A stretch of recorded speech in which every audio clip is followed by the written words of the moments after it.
बघायला आहे तिथं काही पेटलेला असावं अनुमान प्रमाण आहे ना. एवढं तोंड वाकडं होतं म्हणल्यावर ते कडूच असलं पाहिजे. एकाला बायको रोज म्हणायची दारू पिऊ नका, दारू पिऊ नका, दारू पिऊ नका, दारू पिऊ नका. ते वैतागलं एक दिवस गणेश साहेब आणि बायकोला झाकण भर दारू पाहिजे. त्या बाईने केलं किती कडू आहे म्हणे हे. तो म्हणे तुला आज कळलं काही दुःख मी कसं पचवत असन. मी काय एन्जॉय म्हणून थोडाच पितो, मला माहिती आहे. आमच्या गावाचं एक दवाखान्यात ऍडमिट केलं इथं संभाजीनगरला. आमच्या गावात घडलेलं बरं का, सगळं आमच्या गावातच घडतं. विठाला विठाला बाबा त्याला इथं संभाजीनगरला ऍडमिट केलं. मग मी भेटायला आलो. म्हणलं भल्या माणसा, आमच्या इकडेच भाषा बोललो त्याला. अरे म्हणलं भल्या माणसा, या दारूनं तुझ्या किडन्या खराब झाल्या, आता तरी बंद कर. तो म्हणे असं काही बी बोलू नका महाराज, दारू ब्रँडेड पेत होतो, किडनीतच काहीतरी प्रॉब्लेम असेल म्हणे. काय सांगणार आहे अशा माणसाला. बोला तुम्ही विषय विषयाचा पडी फाडू, गोड परमार्थ लागे कडू, आणि कडू विषय तो गोडू जीवाशी झाला. ते कडू आहे पण विषय सुखामुळं गोड वाटतं. हे गोड आहे पण विषयामुळं कडू वाटतं. ऐका, ज्याच्या अंगात ताप आहे त्याला भोजन गोड लागत नाही, आणि ज्याच्या अंगात पाप आहे त्याला भजन गोड लागत नाही. तुम्ही हा सप्ताह जरी असला तर कॉलनीतल्या सगळ्यांना बरं वाटतं असं समजू नका. आणि सगळ्यांना बरं वाटलं असतं तर जागा शिल्लक राहिली नसती. बरोबर आहे ना. सगळ्यांना बरं वाटलं असतं तर जागा रिकामी राहिली असती का? नाही. मग याचा दोष काय आहे? अंगात काहीतरी पाप आहे. अंगात काहीतरी पाप आहे म्हणून भजन आवडत नाही. अमृतापेक्षा देवाचं नाव गोड आहे. म्हणतात अमृत है हरि नाम जगत में, इसे छोड़ विषय विष पीना क्या, हरि नाम नहीं तो जीना क्या. तुम्ही जीना क्या म्हणा, मी बाकीचं म्हणतो. हा, हरि नाम नहीं तो, वाह वाह, हरि नाम नहीं तो जीना क्या, हरि नाम नहीं तो जीना क्या. काल सदा अपने रस घोले, ना जाने कब सिर चढ़ बोले. हरि का नाम जपो निस्बासर, अब इसमें साल महीना क्या, हरि नाम नहीं तो जीना क्या. भूषण से सब अंग सजावे, रसना पे हरि नाम न आवे. भूषण से सब अंग सजावे, रसना पे हरि नाम न आवे. देह पड़ी रह जाए यही पर, फिर कुंडल और नगीना क्या, हरि नाम नहीं तो जीना क्या, हरि नाम नहीं तो जीना क्या, हरि नाम नहीं तो जीना क्या, हरि नाम नहीं तो हरि नाम नहीं तो जीना क्या. नाही तरी गेला जन्म वाया. ऐके, हरि नाम नाही तो जीना क्या. हरिविन जन्म नरकची पैजाना. एमाचा पाहुणा प्राणी होय. भजन नसल तर त्या जगण्याला अर्थ नाही. महाराज म्हणले गोड आहे ते, अमृतापेक्षा देवाचं नाव गोड आहे, पण घ्यायला आवडत नाही. म्हणून म्हणतात कधी लागेल रे वेड्या तुला गोडी गोडे गोडे अभंगाचे बघून घे सावडी. मूर्ती अशा त्या रांगोळ काढली पांडुरंगाची.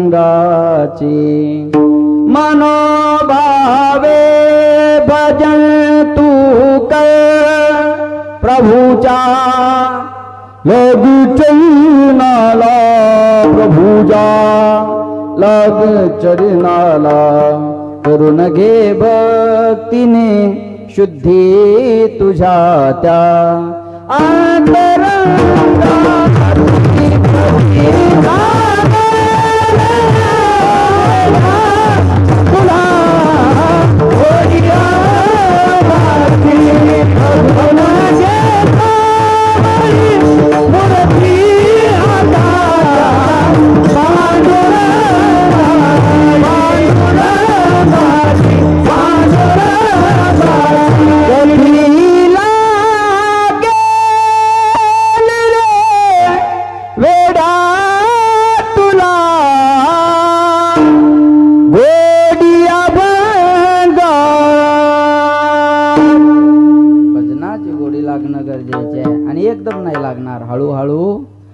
डाळे हे तुलेनी एके वेळे. महाराज म्हणले एकदम नाही होणार. मग हे मन आपलं देवाकडे यायला तयार होत नाही. म्हणून म्हणतात राधे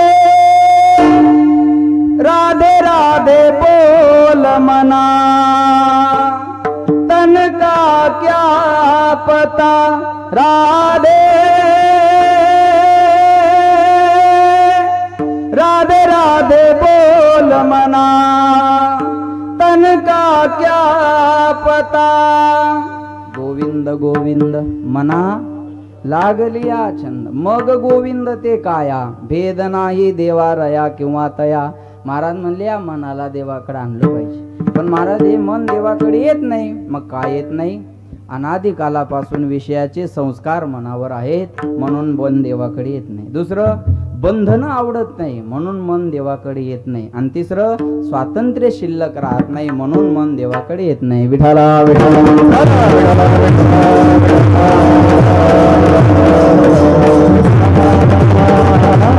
महाराज म्हणले या मनाला अनादिकालापासून विषयाचे संस्कार आहे. महाराज लक्ष देऊन ऐका. अनादि संसार मायेच्या ठाई. अनादिकालापासून आपण विषय भोगत आलेलो आहे ना. मग आपल्याला भजन कसं काय आवडणार? अहो स्वभावच नाही तो आपला, तर ते आवडणार कसं आहे? विषयाचे संस्कार आपल्यावर लहानपणापासून आहे का नाही? बाबा शेवाळे बाबा वर्षाचं लेकरू असतं बघा, एका वर्षाचं कपड्यात गुंडाळलेलं आणि त्याची आई त्याला असं फेकती, तुला मामाची पोरगी बायको करायची, दम धर मोठं होऊ दे ना जरासा. कोणाची करायची, कुठून आणायची तो सांगायचं काम पडणार आहे का? लहानपणापासून संस्कार आहे बायकोची. भावाची पोरगी आली ही तुही बायको, शेजाऱ्याची पोरगी आली ही तुही बायको, गल्लीतली पोरगी दिसली ही तुला बायको करायची. लहानपणापासून त्याच्या डोक्यात बायको घातली कोण? आईनं. करून कोण द्यायला लावली? आईनं. मग त्याला बायको नाही आवडणार तर आवडणार काय?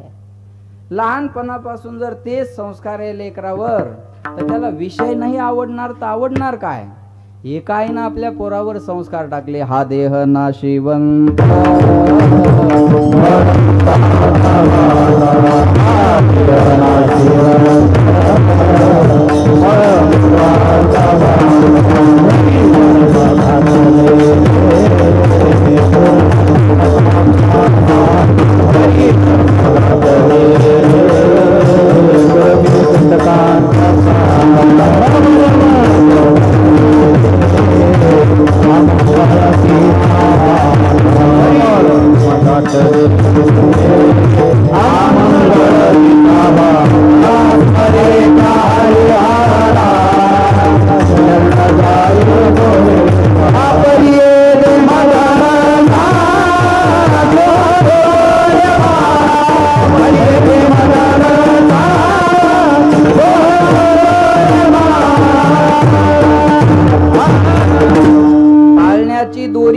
असताना एका आईनं आपल्या पोराला संस्कार दिले, बाळा हा नाशिवंत देह आहे, नाशिवंत देह जाणार ना मार, आयुष्य खातो काळ सावधान. बाळा हा देह नाशिवंत आहे, मळमूत्रानं बनलेला आहे. अरे कातड आहे म्हणून माणसं माणसाजवळ बसलेले आहे. हे कातड गेलं ना कोणी कोणाजवळ बसणार सुद्धा नाही. वरी चर्म घातले रे, आत कुर्मी कीटकाचा सांद, रव रव दुर्गंधी अमंगळ तिचा बांध, स्मरे त्या हरिहारा शरण जाई गोविंदा. हे संस्कार लहानपणापासून आपल्या लेकराला दिले. एका आईनं संस्कार दिले आपल्या लेकराला, हे हिंदवी स्वराज्य व्हावं ही बोला ही श्रींची इच्छा. म्हणजे शिवाजी महाराजाची नाही. शिवाजी महाराजाला काय माहित होतं हो स्वराज्याची गरज आहे म्हणून? सोपान महाराजाला काय माहित होतं हो कीर्तनकार व्हायचं? शिवाळे महाराजाला काय माहित होतं हो तुम्ही संप्रदायात आलं पाहिजे? हे आमच्या बापाला माहित होतं. आपला बाप कोण असावा आपल्या हातात नाही, पण आपल्याला कुणाचं बाप व्हायचं हे आपल्या हातात आहे. जिजाऊ आईसाहेबांना ठरवलं होतं मला हिंदवी स्वराज्य संस्थापक छत्रपती शिवाजी महाराजांची आई व्हायचं, आणि ते जर झाले तर उद्याची 12 जानेवारी लोक आनंदानं माझ्या नावानं साजरी करतील. कुणाचा जन्म काय देऊन गेला, कुणाचा जन्म आम्हाला काय देऊन गेला सांगता येत नाही, पण छत्रपती शिवाजी महाराजाचा जन्म आम्हाला स्वराज्य देऊन गेला हे विसरता कामा नये महाराज. पण हे राज्य जरी मिळाला असेल तर उपकार मासाहेबांचे आहे. लक्षात ठेवा बरं का, हे उपकार मासाहेबांचे, जिजाऊबाई साहेबांचे. लहानपणापासून लेकराला घडवलं, तसे संस्कार टाकले ना. माणसाजवळ नुसती कार असून चालत नाही, संस्कार सुद्धा लागतात. संस्कार नसेल तर फायदा नाही. पैसा असेल तर विल बनतं, संस्कार असेल तर गुड विल बनतं. आज शिक्षेबरोबर दीक्षेची गरज आहे. जेवढा जास्त शिकलेला आहे तेवढा मोठा घोटाळा करतो. नाही कळलं? विठाला विठाला.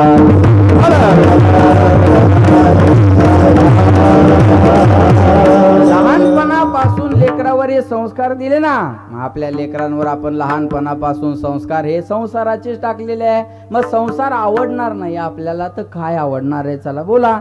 अहो, आपली उत्पत्ती संसारातून झालेली आहे. मग आपल्याला आवडणार दुसरं काय आहे? संसारच आवडणार आहे ना. मग महाराज हे संसारातलं मन देवाकडे आणायचं. मग का आता लेकर बाळ विरीत ढकलून द्यायचे? अजिबात नाही. आसोनी संसारी बोला, जिवे वेगू करी वेद शास्त्र उभारी, बाह्या सदा संसारी असावे.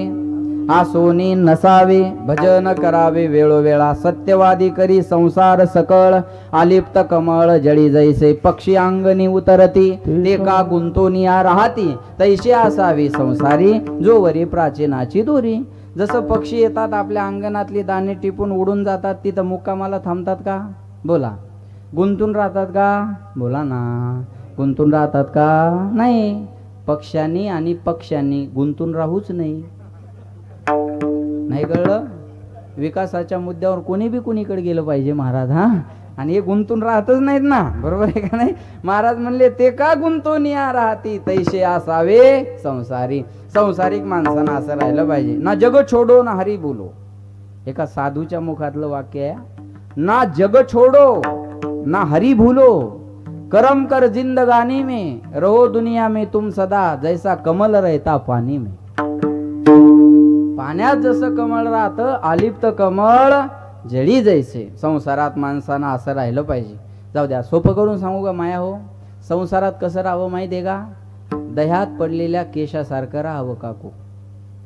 दह्यात जर केश पडला तर काढायला कष्ट लागतात का? बोला ना माया हो. तुम्हाला बोलता येतं ना, मग बोला ना. नवऱ्याला जेवढं जोरात बोलता तेवढं तर जोरात बोला. त्याचा तर आवाज एका मिनिटात दाबते म्हणा. इथं कशी बोलू तशीच बोल मायात, आहे का? लक्षात ठेवा, दह्यातला केश काढायला कष्ट लागत नाही. बरं, दह्यातून काढलेल्या केशाला अण्णा दही लागलेलं राहतं का? नाही. एकदम क्लीन होऊन बाहेर येतो. जसं पक्ष बदलल्यावर क्लीन चिट मिळते का नाही? त्याच्या सगळ्या चौकशा बंद होतात महाराज. असं तो क्लीन होऊन बाहेर येतो बा, एकदम क्लीन होऊन. कळत पण नाही हा दह्यात होता म्हणून. अपराधी नाहीच. विठाला विठाला.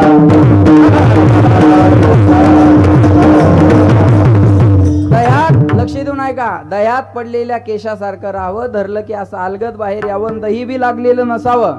पण माणसं संसारात तसे राहत नाही. वाळलेल्या ज्वारीच्या भाकरीत केस अटकावा. कळतंय ना तुम्हाला? वाळलेल्या ज्वारीतला भाकरीचा केस सुटून येतो का तुटून येतो? तुटून. गुळाच्या भेलीला चिकटलेला मुंगळा सुटून का तुटून? अर्धा तुटतो पण अर्धा भेलीला राहतो. कीर्तनात आलं तरी भेली जवळच बसतो. हे बऱ्याचशा मुंगळ्याला करणार नाही. लक्ष देऊन ऐका बरं का. महाराज म्हणले भेलीला सोडतच नाही ना तो, बरोबर आहे का नाही? माणसानं अलगद बाहेर आलं पाहिजे. आता या वाळलेल्या ज्वारीच्या भाकरीतला केस काढायचा, तुटला बी नाही पाहिजे आणि कष्ट बी नाही झाले पाहिजे. शाने माणसं भाकरीवर पाणी मारतात आणि भाकरीवर पाणी मारलं की भाकर नरम होते. भाकर नरम झाली की केस धरायचा काढायचा, तुटतही नाही आणि कष्टही होत नाही. तसं विषयात गुंतलेल्या मनाला एकदम इकडं आणाल तर ते तुटून जाईल.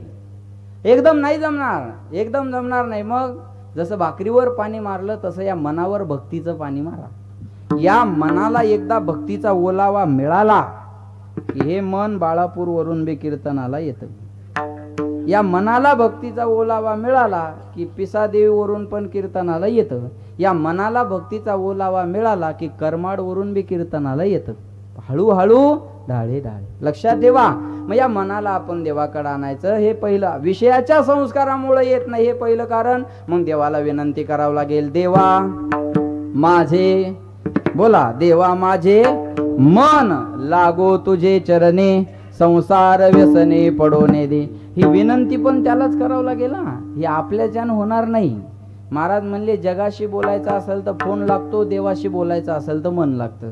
फोनवर बोलायला धन लागतं, देवाला बोलायला मन लागतं. मनानेच मन करा रे प्रसन्न, सर्व सिद्धीचे कारण मोक्ष अथवा बंधन, सुख समाधान इच्छा ते. मनावरच सर्व काही आहे ना महाराज, मनावरच सर्व काही आहे. म्हणून देवाला सांगा, देवा हे मन तुझ्या चरणावर लागलं पाहिजे. हे पहिलं कारण. आणि दुसरं कारण, मनाला बंधनं नको आहेत. आज परमार्थ म्हणलं की बंधन आहे. माळ घातली पाहिजे, गंध लावला पाहिजे, एकादशी केली पाहिजे, पंढरपूरची वारी केली पाहिजे, आषाढी एकादशीला पंढरपूरला गेलं पाहिजे, हरिपाठ म्हटला पाहिजे. बा हे बंधन आहेत ना, हे बंधनं नाही. खरं तर याच्यात जीवाचं कल्याण आहे, पण अज्ञानामुळं ते बंधनं वाटतात. हे बघा, गळ्यात सोन्याची चैन असेल तर चोराचं लक्ष तुमच्यावर जाईल. गळ्यात सोन्याची चैन असेल तर चोराचं लक्ष तुमच्यावर जाईल. पण गळ्यात तुळशीची माळ असेल तर पांडुरंगाचं लक्ष तुमच्यावर राहील. ताकद आहे त्या माळीमध्ये. आणि ती माळ घालावीच लागेल ना. काही म्हणतात आमची मनाची माळ आहे. मनाचा आणि पोत्याचा हिशोब इथं जमत नाही. बरोबर आहे ना. एखादी बाई म्हणली मी सर्व करते, तुमचे कपडे धुते, भांडे धुते, फरशी पुसते, जेवणाची सगळी व्यवस्था करते, अण्णा फक्त मंगळसूत्र घालणार नाही, तिला मान्यता नाही. लक्षात ठेवा बरं का. तुळशी माळ गळा, गोपी चंदन टिळा. माझ्या समोर पंढरपूरला एक माणूस गंध विकत घेत होता. स्टँडर्ड माणूस होता. गंध विकत घेत होता आणि गंध घेतल्यावर त्या गंधावाल्याला म्हणे, का हो याची एक्सपायरी डेट काय आहे? 2 डेट असतात, मॅन्युफॅक्चरिंग आणि एक्सपायरी. याची एक्सपायरी डेट काय? तो गंध विकणारा म्हणे, ओ ह्या गंधाला एक्सपायरी डेट नसते. तुम्हाला अजून गंमत सांगू का? तुम्ही हा गंध जर रोज कपाळाला लावला तर तुमची एक्सपायरी डेट वाढून मिळेल, एवढी ताकद या गंधामध्ये आहे. नका जाऊ तया गावा. बरोबर आहे ना. ऊर्ध्व पुंड्रभाळ कंठी शोभे माळ, कापीजे कळी काळ तया भेने. वायफट नाही, त्याला प्रमाण आहेत. विठाला विठाला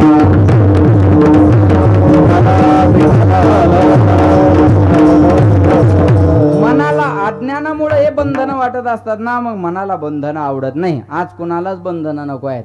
सासूचं सुनेचं पटत नाही का? एका वाक्यात सांगता येईल कुणाला? त्याचा का मंत्रिमंडळाच्या विस्ताराचा वाद आहे, का खाते वाटपाचा वाद आहे, का आरक्षणाचा मुद्दा दोघीकडे आहे? अजिबात नाही महाराज. त्यांचा वाद होण्याचं कारण काय? सोपं कारण आहे. सासूला वाटतं हिनं बंधनात राहावं आणि सुनेला वाटतं हिनं मला बिनधास्त जगू द्या, राहायचं नाही. दुसरी गोष्ट, मी शेतात जाणार नाही.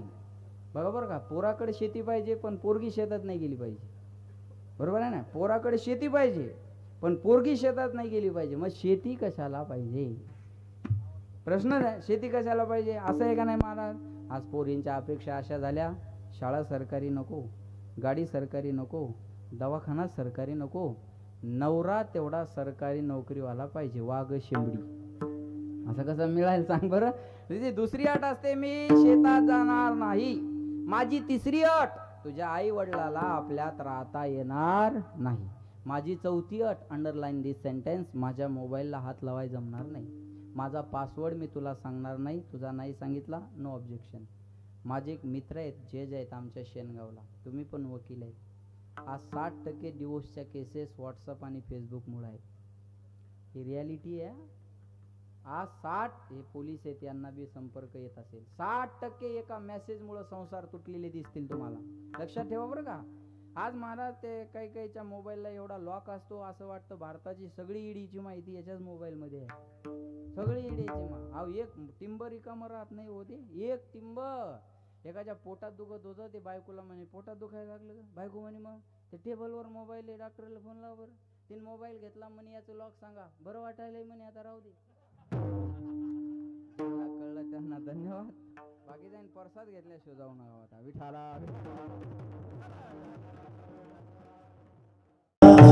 अहो, कंपनीचे फोन कॉल मेसेज जास्त जर यायला लागले तर आपण त्यांना फोन करतो, डू नॉट डिस्टर्ब. मला तुमच्या कंपनीचा फोन मेसेज आला नाही पाहिजे, डिस्टर्ब होत आहे मला. का? प्रत्येकाला ज्याची त्याची लाईफ जगायची आहे. बंधन आज कुणालाच आवडत नाही महाराज. म्हणून देवाकडे यायला घाबरता. आणि तिसरं कारण, देवाकडे गेलं की ते देवाचं होतं. देव पावया गेलो, येताना दुसऱ्याची चप्पल घेऊन आलो. बरोबर आहे ना. आपण एखाद्याच्या कपाळाला गंध बघाव, आपल्याला वाटतं सज्जन माणूस. आपण त्याच्या बायकोला म्हणावं, बाई तुम्ही भाग्यवान आहात. का बाबा? तुमचे मालक बघा ना किती सुंदर गंध लावतात. ती बाई म्हणते, महाराज तुम्ही त्याच्या गंधावर जाऊच नका. ते रोज कीर्तनाला गेले की नवीन चपलाचा जोड घरी घेऊन येतात. तुम्ही त्याच्या गंधाकडे काय पाहता? त्यांनी शेजाऱ्याच्या संडासमध्ये उभं राहून फोटो काढला आणि सरकारचे 12,000 रुपये उचलून घरी आणले. तुम्ही त्यांच्या गंधाकडे काय पाहता? आज लोकांच्या इमानदारीचा विचार केला ना, लोक एवढे इमानदार आहे, इथं पानपोईवरचा ग्लास सुद्धा साखळीने बांधून ठेवावा लागतो, एवढे इमानदार माणसं आहे. मंदिराच्या बाहेर सूचना असतात, पादत्राणे बाहेर काढा. बसमध्ये सूचना असतात, थुंकू नका. मंदिरात सूचना असतात, शांतता राखा. या सूचना म्हणजे आपण सुज्ञ असल्याची पावती आहे. महाराज, माणसाचा स्वभाव कसा आहे बघा. माणूस आंघोळीला गेला का 1 रुपयाची शॅम्पूची पुडी घेऊन जातो माधव बाबा, आणि 1 रुपयाची शॅम्पूची पुडी माणूस आखी लावत नाही, वन टाइम नाही. किती गरीब असू द्या, श्रीमंत असू द्या, अर्धी आज लावतो आणि अर्धी उद्याच्याला ठेवतो, अशी भिंतीला उभी करून. बरोबर आहे? ती हातावर जर पडली तर तो परत पुडीत घालतो. हा इतिहास त्या एकट्यालाच माहीत, फक्त बाथरूम मधला. बरोबर आहे? बरं, ते चिकट असल्यामुळे जात नाही, तोंडाने फुकतो, पण अर्धी पुडी त्याच्यात घालतो. 1 रुपयाची शॅम्पूची पुडी अर्धी आज लावतो, अर्धी उद्या त्याला ठेवतो, पण 300चा खंबा एका दमात हाणतो. अजिबात उद्याचा विचार करत नाही महाराज. लक्षात ठेवा, स्वभाव आहे माणसाचा हा. विठाला विठाला. मन एकदा देवाकडे गेलं की देव पहावया गेलो, बोला तेथे देवाची ओढी ठेलो. लालचावले मन लागली से गोडी, ते जीवे न सोडी ऐसे झाले. परत माघारी येत नाही किंवा घेत नाही. आता कोठे धावे मन तुमचे चरण, देखलिया भाग गेला शेण गेला. अवघा झाला. मग देवाकडे गेलं की त्याचं स्वातंत्र्य शिल्लक राहत नाही. कानोपात्र एकदाच पांडुरंगाच्या मंदिरात गेली, पुन्हा माघारी आली नाही. म्हणून मन देवाकडे जायला घाबरतं. महाराज म्हणले, देवा, माझ्या प्रयत्नानं माझं मन तुझ्याकडे यायला तयार नाही. ऐका बरं का. म्हणून माझे चित्त तुझे पायी, राहे ऐसे करी काही.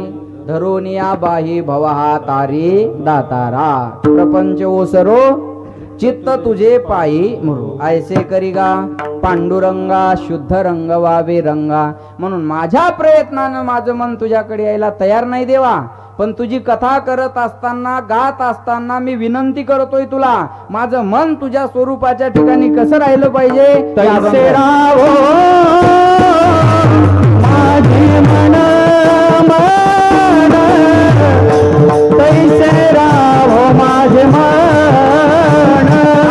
पुत्राची वार्ता वार्ता, पुत्राची वार्ता, पुत्राची वार्ता वार्ता, पुत्राची वार्ता, पुत्राची वार्ता.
प्रेमाची वार्ता.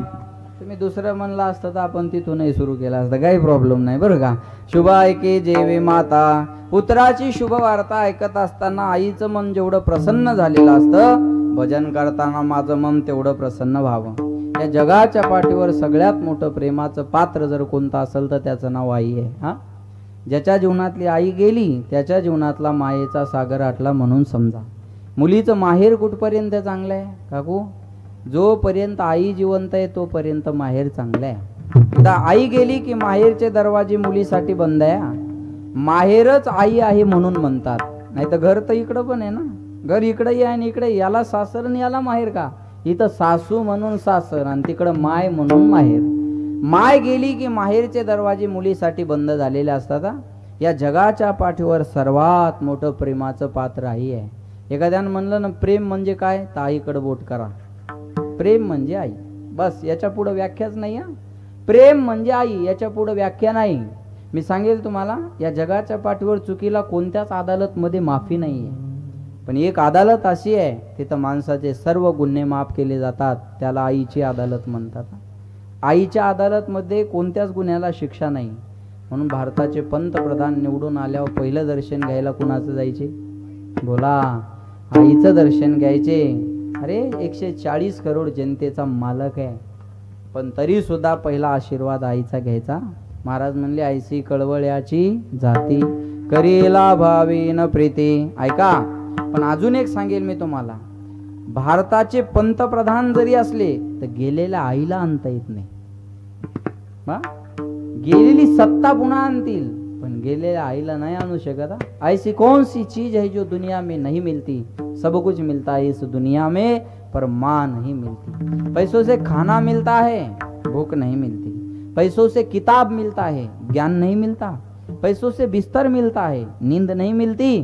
पैसों से बंगला गाड़ी मिलते हैं, माँ नहीं मिलती. पण आज परिस्थिती अशी आहे, पके फल पेड़ों से रिश्ता तोड़ जाते हैं और आपाहिज माँ बाप हो तो बच्चे छोड़ जाते हैं.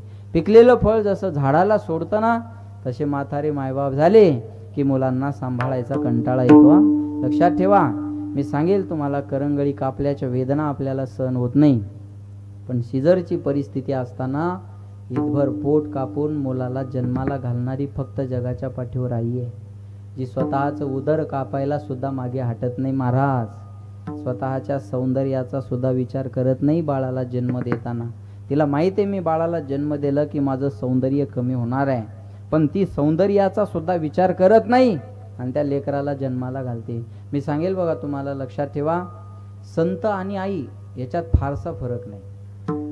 एक जर पॉइंट सोडा, वीक पॉइंट एक फक्त, आई स्वतःच्या लेकरावर प्रेम करते आणि संत जगावर प्रेम करतात. एवढा जर सोडला स्वार्थ, तर आईमध्ये आणि संतामध्ये फरक नाही. म्हणून आईची उपमा सारखी पहिल्यांदा दिलेली आहे. मोदी साहेबानं महिला विधेयक पास केलं, आमच्या साधू संतानं कधीच पास केलं. नामदेव कीर्तन करी, पुढे देव नाचे पांडुरंग, आणि जनी म्हणे ज्ञानदेवा बोला अभंग.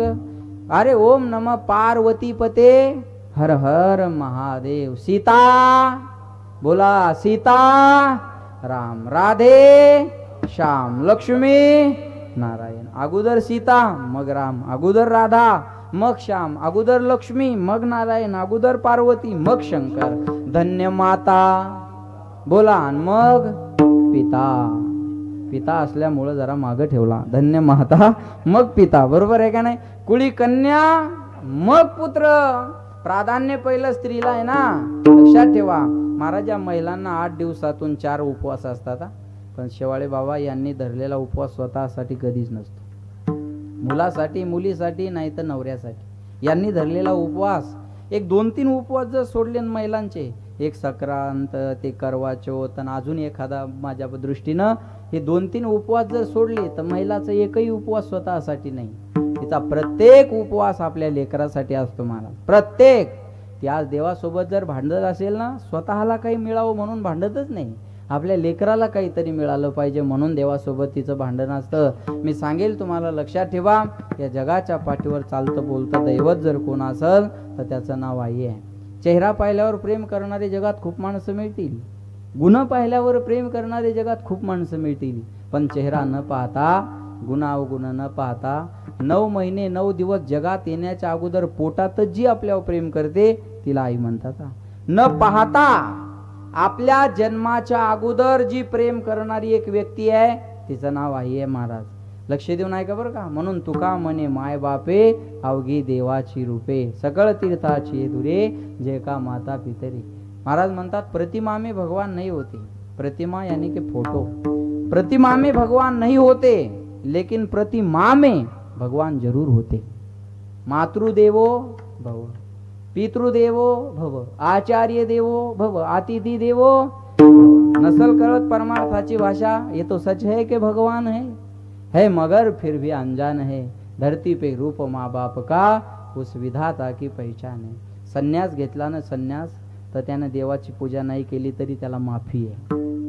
संन्यास घेतलेल्या माणसानं देवाची पूजा जरी नाही केली तर त्याला माफी आहे. त्यानं देवाचं दर्शन नाही घेतलं तरी त्याला माफी आहे. पण संन्याशाला सुद्धा आईचं दर्शन घ्यावं लागतं.